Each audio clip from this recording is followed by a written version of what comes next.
Fellas, you know Degree Cool Rush deodorant, right? Well, last year they changed the formula, and guys were mad about it. One dude even started a petition. So guess what? Degree heard us, admitted they messed up, and brought the original Cool Rush scent back exactly how it was. And it's in Walmart, Target, and other stores now for under $4. So grab some and remember why its cool, crisp, and fresh scent made it the #1 men's antiperspirant for the last decade. Degree Cool Rush is back, and it smells like victory for all of us.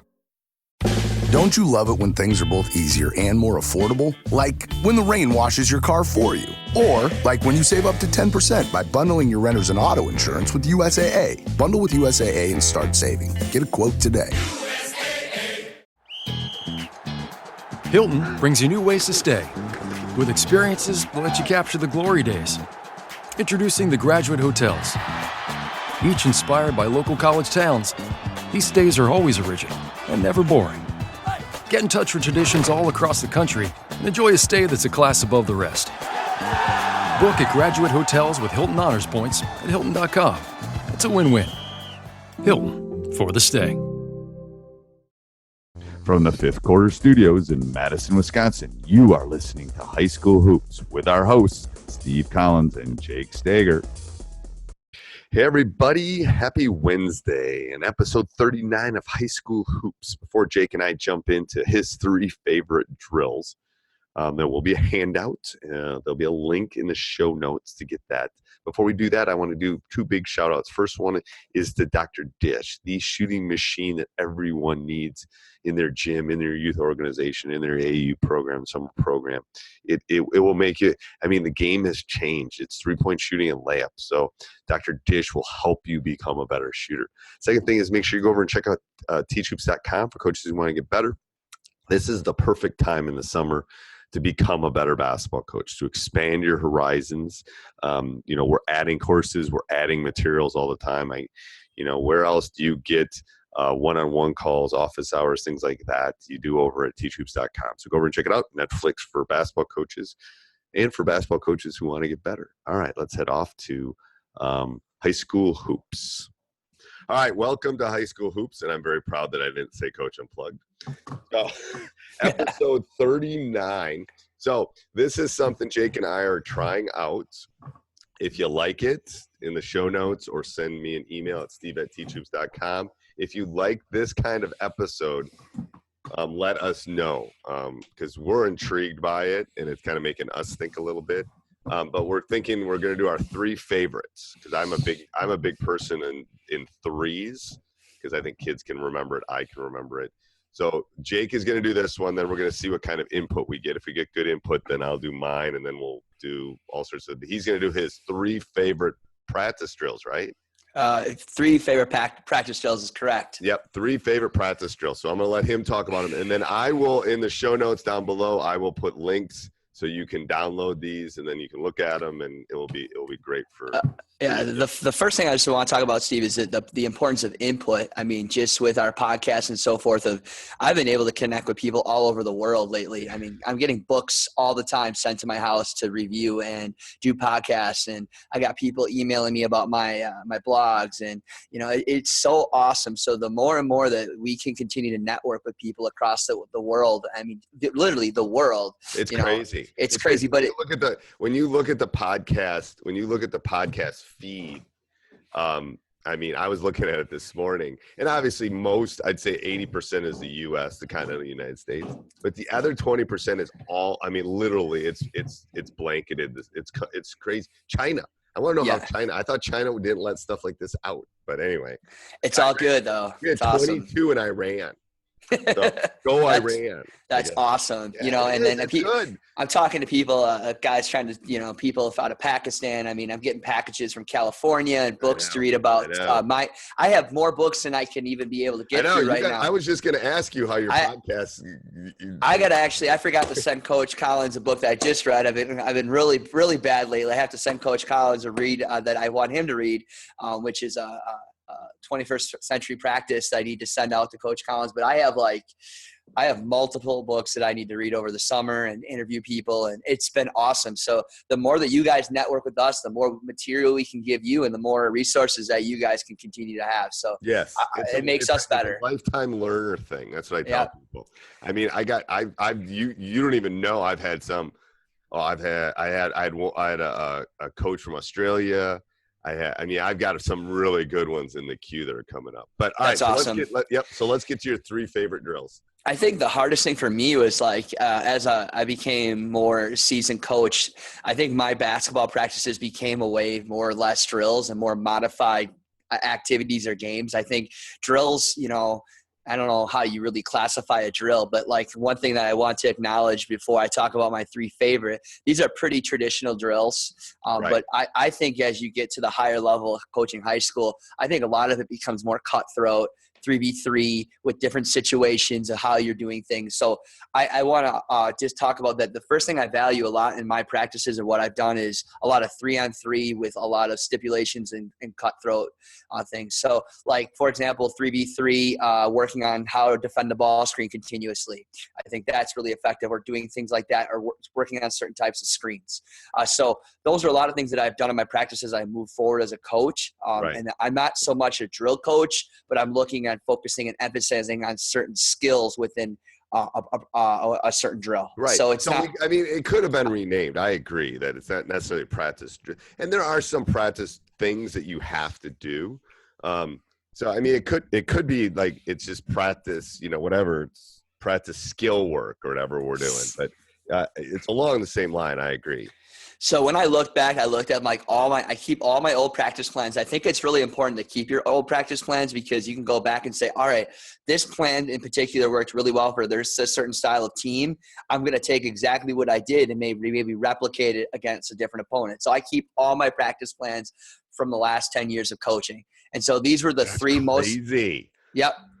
So I have an external hard drive and I keep every single one. Okay, you got to send me those. We got to share those with teachers. Yeah, no problem. Okay, yeah.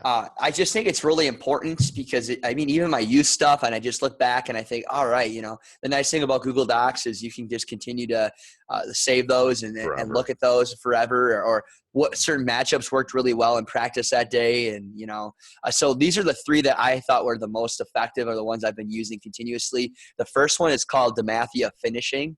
How that works is you have 2 lines at the baseline, and you have a player at each block. It starts off, and you literally, as a coach, you're in the top of the key, and you either pass to one guy or the other. The one guy finishes, and the other one wall to wall, straight up, and plays defense. And so I've done that drill. Yeah. I love that drill. Yeah. All right. The kids love it. It's highly engaging. You can use it at all levels. And then what you do then, and then we would move our kids out to the corner 3. And then we would do the same thing. You go right or left to one of the players, and the other one goes offense. The other one goes defense. The other person's working wall to wall. And then I go to the top of the wing, and then I go all the way to the half court line, and I throw balls out. And we've done that for our warm-ups. Kids love it. You get a different look when it's not in the block, though. Right. Right. Yeah. So you also learn that it's a different way of controlling your body, where you start the positioning, of where you're coming from. Okay. And so, those different spots and so forth is a great way of working on finishing and working on collecting yourself on defense in certain angles. And I diagrammed all this for you. And then I can also find some YouTube videos that match these drills as well. Great. Yeah, because I'll be honest with you, most of these drills have come from DVDs from other coaches. Like the Demathia finishing drill comes from Demathia. Right. Which I found on YouTube probably 10 years ago. I can send that link to you guys. Yep. It's awesome. I remember that one. I think that might be a Stein one. Is that a Stein It is an Al Stein drill. It is an Al Stein drill. Yeah, it's an awesome drill. The guys at coaches are great thieves, let me tell you. Absolutely, dude. Don't reinvent the wheel all the time, that's for sure. But the problem is that most of my guys could never dunk it. Right. Yeah. At Demathia, they're slamming it. They're like, that is funny how that works. They'll make it look really good. Your guys probably won't be as good unless you're a prep school with 6-7 guys. And I hope you make it look good. And you can send us a video, and we'll post it on Teach Hoops for you. I love that. Yeah. The second drill then is a defensive drill. I took from Mike Rice. I did take from Mike Rice throwing basketballs at people, but Mike Rice, when he was at Rutgers, is a defensive drill. It's a 2v2 drill. It starts with a guy in the middle of the floor in the lane, and then you have two guys that are continuous offensive players on the top of the wings. And so it starts with a skip, and then the guy closes. It's a 2-on-1 to start. It's on 2-on-1 to a 2v2 defensive drill. Okay. So you skip the ball opposite side of the wing, and that person closes out, and then you have a line underneath the basket. So the next guy in line becomes the help side defender. Okay? I like that. So, right. And so then what you do, Steve, is, and I wrote this in the notes, is that you adjust the drill based on how you do things defensively. So you can force middle. Right. You can force baseline. And a lot of times people at the wings might just play straight up, and then maybe you have them adjust a little bit as they get further down the wing. You start to shade either direction. Is that first skip to a 3, or is that first skip to like a mid-range? It's a skip directly to the 3-point. So you're overemphasizing the closeout and sprinting. Yeah, so it's from wing to wing. I just did a guy with have you ever heard of the fence offense? I've been looking at it ever since you've been talking about it. I really can't find a lot of resources out there right now. There isn't. And then the DVD right now didn't get a lot of good reviews on it, so I wasn't interested in purchasing it or looking at it. But if anybody else wants to discuss it, I don't know. Hey, everybody, I hope you're enjoying the podcast. If you subscribe and like, that would be awesome. We would really appreciate that. Those reviews, those 5-star reviews really do mean a lot, and I read every one of them. Also, if you are doing any shopping, going to buy that special someone something, go over to www.teachhoops.com/Amazon. Every time you do it, we get a small little commission. It kind of helps us with the hosting fees and all the equipment that goes into running a podcast. But what you really need to do is go over and join teachhoops.com for coaches who want to get better. Yeah, I know you've been waiting. I know you think, gosh, how do I become a better coach? How do I win? How do I motivate my kids? How do I pick that special offense? Well, we're here to help. I'm here to help. Where else do you get someone's email address or one-on-one calls or office hours or a community of like-minded coaches? Well, it's teachhoops.com. So go over and check it out. All right, let's head back to the podcast. Yeah, it's interesting. Anyway, I interviewed him, and he's into the theory you just run people off the 3-point line. Just literally run them. Don't let them shoot threes. Right. Which is a discussion we'll definitely have one day. I think we need to add that to our list. I think. Yep. How to defend 3-pointers. But anyway, yeah. Okay. So I love that. That's a great. I mean, you could change that even. How would you do that if it was not two versus? Could you do that 3 versus 3? I don't know. I just like 2v2 because it's focusing on the ball on the help side. And the one help side, not a double help side. Yeah. So it's actually the guy that would be your middle guy. So he wouldn't be your guy that's one pass away. It's the guy that's 2 passes away. Yep. And then he's getting to that push point or the short corner of that baseline. Wall to wall. We're not going to let him go baseline, right. And we're not going to get and then the other guy's really adjusting, not allow him to go middle, or that if you do it the other way, if you go baseline, if you allow him to go baseline, so you're shading baseline, then that help guy is getting to the short corner, Ooh, I like that. Okay. But now if you're going middle, then you shade middle, that guy that's help guy's got to come up and protect the middle of the lane. Okay. So, they got to adjust based on how you do your defense. Does that make sense? It does. So then it's going to be a little bit different for everybody then. Right. But I think you can adjust it based on the way that you play defense. Right. So then the drill is just continuous. So your 2 top guys could be coaches. They could be really good ball handlers. And then all it does is after they get to the baseline, okay, right. or they get to the middle, depending on how you're shading, they're skipping out, right? The guy that was just recovering in that help side position on that push point is the guy that recovers out to the closeout. Then the next guy in line comes and becomes the help side defender.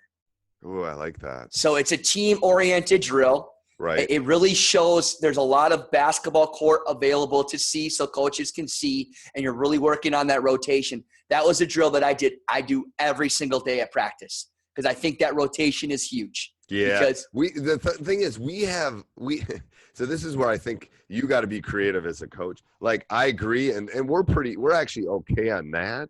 We're not okay on the second rotation. So I can tell you right now in my head when I'm doing it, I'm telling this to other coaches that are listening. I'm telling, okay, I really like this, but I got to tweak it because we help on the first one.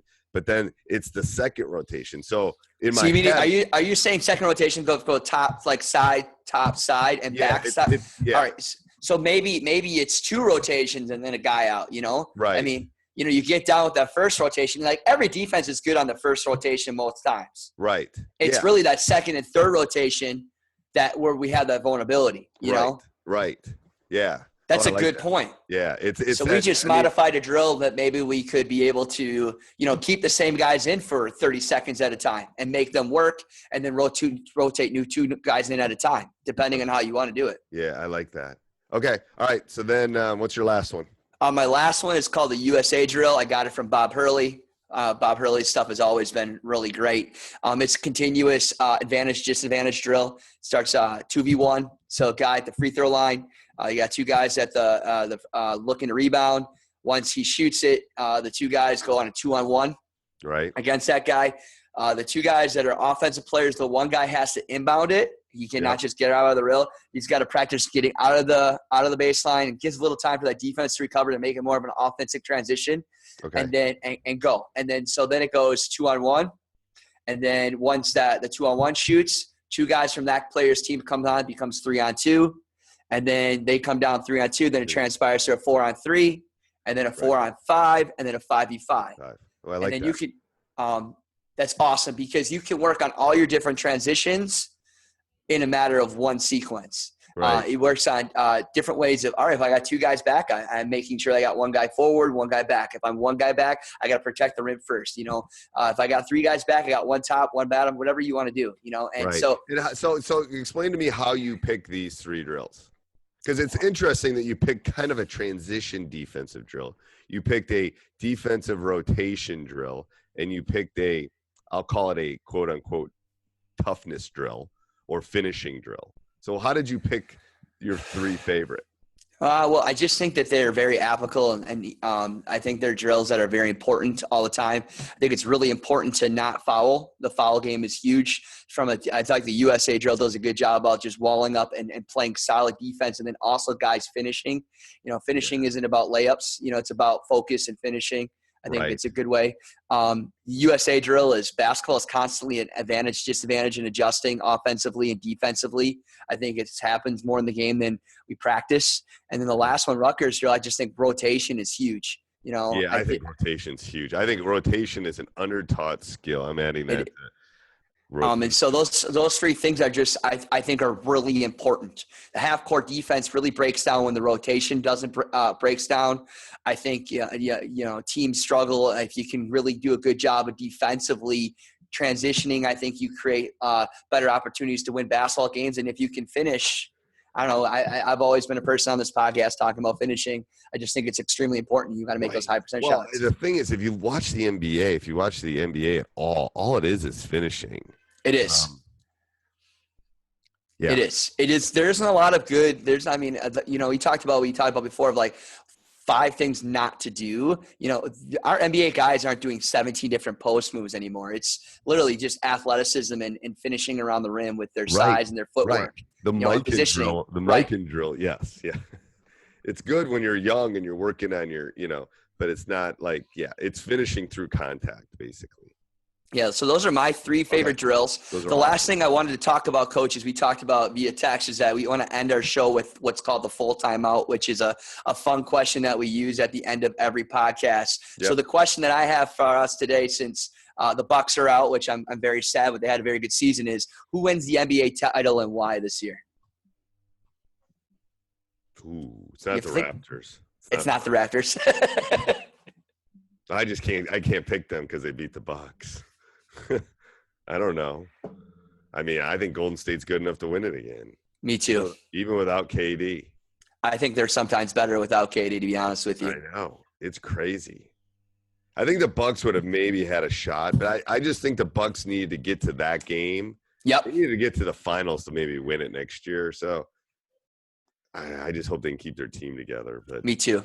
I hope they can keep their team together. They're fun to watch. I'm going to say that I think it's going to be Golden State again. They just have far more experience, And Steph Curry is just a really fun player to watch, and I just think they're getting older though. There's got to be this shift. I don't know when it's going to happen. But I think they know that they're getting older, and so they have a sense of urgency. I think Kerr knows that they have a sense of urgency, and this is another big shot for them to win the title. I just think I think they could beat the Raptors. I just think they're better than they are. I do too. I hope Wesley joins the Bucks because his contract's up. If you're listening, that'd be cool. Wouldn't that be cool? He's a good 3-point shooter. Yeah, good defender.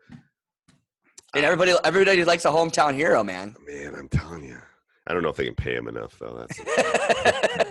All right, till next week. All right, sounds good, Coach. Bye-bye. Hey everybody, I hope you enjoyed the podcast. Make sure you go over and check out teachhoops.com for coaches who want to get better. It's one-stop shopping for basketball coaches. The community alone is worth the price. I'm telling you, the amount of interaction that we have in our community is second to none. I would put it against anything, and I would guarantee all the other resources out there are not responding to your emails like I respond to your emails or one-on-one calls. So let me help you become a better basketball coach. Go over and check it out. Also, make sure you subscribe and like to the podcast. We would really appreciate that. This podcast is part of the Sports Social Podcast Network.